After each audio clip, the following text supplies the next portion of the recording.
తాకట్టులో ఉన్న బంగారాన్ని విడిపించి ఆ రోజున్న మార్కెట్ ధర కట్టి మిగిలిన డబ్బును మీకు అందిస్తుంది కొమ్మూరి గోల్డ్. నమస్తే, నేను ముఖేష్. ఈరోజు మనతో పాటు ఉన్నారు వేదిక ఆస్ట్రాలజర్ సురేష్ బాబు గారు. ముఖ్యంగా ఈ నెలలో 2 త్రయోదశులు అయితే రాబోతున్నాయి. ఒకటి జూన్ 13, 2 జూన్ 27వ తేదీన శని త్రయోదశి అయితే రాబోతుంది. ఈ శని త్రయోదశిలో ముఖ్యంగా ఏ పరిహారం చేయాలి?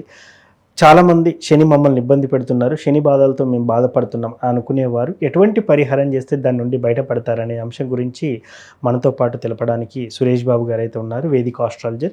నమస్కారం సార్. నమస్కారం అండి ముఖేష్ గారు. ఈ నెలలో 2 త్రయోదశులు అయితే రాబోతున్నాయి. ఒకటి 13వ తారీఖు, 2 27వ తారీఖు.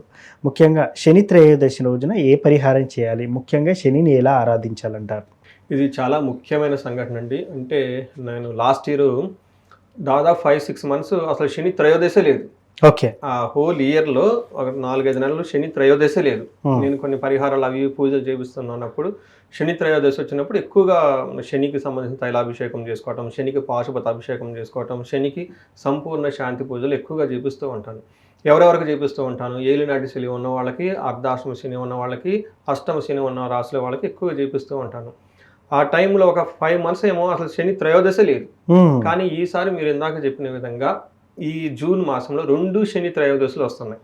ఇది ఇందాక చెప్పిన రాశులు ఎవరైతే ఏలినాటి శని, అర్ధాష్టమ శని, అష్టమ శని రాశిలో ఉన్న వాళ్ళకు ఈ చాలా ముఖ్యంగా ఈ అవకాశాన్ని, అంటే టైం సెన్స్ అంటారు, ఏది చేసినా టైం సెన్స్లో చేసుకోవాలి. మన అన్ని సీజన్లో బిజినెస్ స్టార్ట్ చేసామనుకోండి, బిజినెస్ ఏమైనా వర్కౌట్ అవుతుందా? అస్సలు కాదు. ఈ సీజన్ వచ్చేటప్పటికి ఈ డబ్బులన్నీ ఖర్చు అయిపోతుంది, మనకి చివరికి మిగిలేదు ఏమన్నా సీజన్కి బిజినెస్ క్లోజ్ చేసుకుంటారు. అందుకని జ్యోతిష శాస్త్రం యొక్క ముఖ్యమైన ఉద్దేశం ఏంటంటేనండి, ఇన్ని వేద మంత్రాలు, ఇన్ని స్తోత్రాలు ఇవన్నీ ఉన్నాయి కదా, ఏది ఎప్పుడు వాడాలని డిసైడ్ చేసేది జ్యోతిష శాస్త్రం. అంటే పంచాంగ రాసేది జ్యోతిష పండితులే కదా. ఆ తర్వాత ఏ పండుగని ఎప్పుడు సెలబ్రేట్ చేసుకోవాలి, ఏది అధిక మాసం, ఏది శూన్య మాసం అంతా చేసేది జ్యోతిష్కులు. అలానే ఈ టైంలో జ్యోతిష పండితులు ఈ క్యాలెండర్లో 2 శని త్రయోదశులు వచ్చినాయి. ఎవరెవరికి ఇంపార్టెంట్ అంటే, ఫస్ట్ సింహరాశి వాళ్ళకి మోస్ట్ ఇంపార్టెంట్, ధనుసు రాశి వాళ్ళకి మోస్ట్ ఇంపార్టెంట్, వీటితో పాటు మీన రాశి వాళ్ళకి ఇంకా ఇంకా ఇంకా ఇంపార్టెంట్. మీనరాశి పక్కన ఉన్న కుంభరాశి, దాని తర్వాత ఉన్న మేషరాశి వాళ్ళకి, ఈ 5 రాశుల వాళ్ళకి ఇది చాలా చాలా ముఖ్యమని గమనించుకోవాలి. ఏం పరిహారం చేయాలి? సో ఈ రాశుల వారికి 4 ముఖ్య సూచన అండి. ఫస్ట్ అనుకున్న పని ఈ రోజు కావద్దు అనుకుంటే 2-3 రోజుల తర్వాత అవుతుంది. 3 నెలల్లో అయ్యే పని 6 నెలలు 7 నెలలు అవుతుంది. ఇది టైంలని ఎక్కువగా పెట్టుకోవాలంటే టైం లేట్గా అవుతుంది ప్రతి పని. అంటే శని చర అంటే స్లోగా మూవ్ అవుతుందని. రెండోది, వీళ్ళకి రాంగ్ కమిట్మెంట్లు ఇస్తూ ఉంటారు. ఈరోజు అయిపోయింది పని అంటారు, వాళ్ళు అడ్రస్ ఉండరు. ఇది రెండో ప్రాబ్లం. మూడో ప్రాబ్లం ఏంటి, వీళ్ళకి మిస్అండర్స్టాండింగ్ చేసుకుంటూ ఉంటారు. పాపం వీళ్ళు మానాన్ని వర్క్ చేసుకుంటూ ఉంటారు, నువ్వేం చేస్తున్నావు, అదేం జరుగుతుంది, ఇదేం జరుగుతుంది అని వీళ్ళని మిస్అండర్స్టాండ్ చేసుకొని అప్పటిదాకా ఆహా ఊహో అని తల మీద కూర్చోబెట్టుకునే వాళ్ళు తీసుకెందేస్తారు. అది వీళ్ళు తట్టుకోలేక ఇబ్బంది పడిపోతూ ఉంటారు. నాలుగోది, వీళ్ళకి మోస్ట్ ఇంపార్టెంట్ హెల్త్ కాంప్లికేషన్స్ ఉండే అవకాశం ఎక్కువగా ఉంటుంది, లేదా వీళ్ళని వేరే వాళ్ళు చీట్ చేసే అవకాశం ఎక్కువగా ఉంటుంది. పదను కోల్పోతూ ఉంటారు. ఈ యొక్క శని బాధలు విపరీతంగా ఉంటాయి. ఏదో ఒక ప్రాబ్లం వీళ్ళని ఎప్పుడు బాధ పెడుతూనే ఉంటుంది. ఇలా శని బాధలతో ఉన్న ఈ రాశుల వారు ఈ శనివారాలు 13వ తారీఖు, 27వ తారీఖు చక్కగా సద్వినియోగం చేసుకోవాలి. ఏ విధంగా సద్వినియోగం చేసుకోవాలి? రూల్ నెంబర్ 1, శనివారం రోజున రావి చెట్టు చుట్టూ ప్రదక్షిణం చేసి రావి చెట్టుకి పూజ చేస్తే ఇంట్లో లక్ష్మీదేవి వస్తుందని మనకు చెప్తూ ఉంటారు. అందుకని చెప్పి ఫస్ట్ ప్రయారిటం చాలా సింపుల్, ఈజీ. డబ్బులు కూడా ఖర్చు పెట్టడం అవసరం లేదు, కన్సల్టేషన్ ఫీజు మామూలుగా అయితే తీసుకునే అవసరం లేదు ఈ పరిహారాలకు. అది చేసుకోవడం ఫస్ట్ అండి.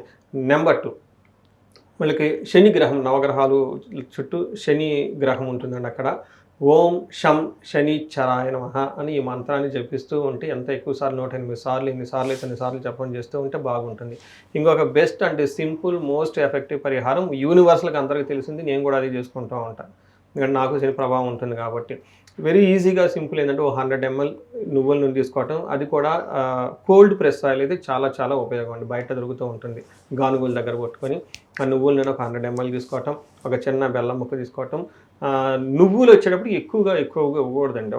అంటే మనం ఎక్కువగా టూ మచ్ ఇచ్చినా కానీ పాజిటివ్ ఎనర్జీ పోతుంది. కొంచెం అంటే ఒక 50 గ్రాముల నువ్వులు, ఒక చిన్న బెల్లం ముక్క, 2 తమలపాకులు తీసుకోవటం, అక్కడికి వెళ్ళిపోవటం, ఈ డబ్బా తీసుకొని నూనె మూర్తి మీద పోయటం, డబ్బా పక్కన పడేయటం, ఇమ్మీడియట్గా తమలపాకులు తీసుకోవటం, తమలపాకుల మీద బెల్లం ముక్క పెట్టడం, పైన నువ్వులు జల్లటం, ఇంకా ఇందాక చెప్పిన మంత్రాన్ని చేస్తూ ఒక ప్రదక్షిణాలు చేసుకుంటూ ఉంటే బాగుంటుంది.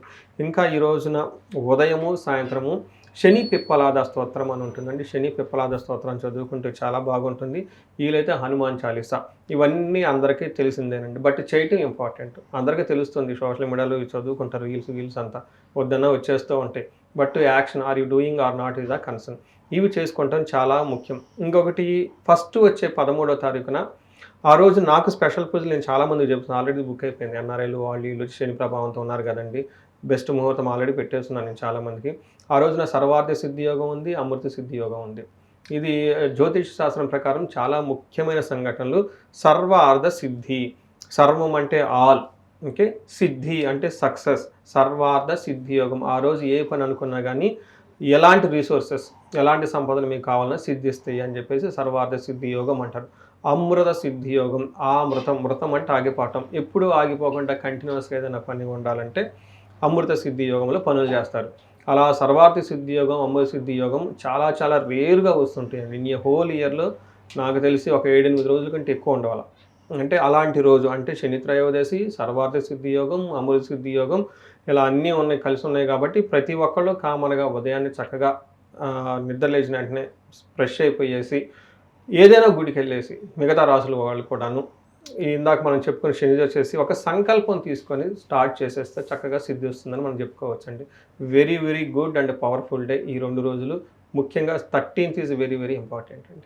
సో శని ప్రభావం వల్ల ఎలాంటి ప్రభావాలు ఎదుర్కొంటాం, ముఖ్యంగా తక్షణం పరిహారం కోసం ఏం చేసుకోవాలని చాలా చక్కగా చెప్పున్నారు సార్. ధన్యవాదాలు. ధన్యవాదాలండి.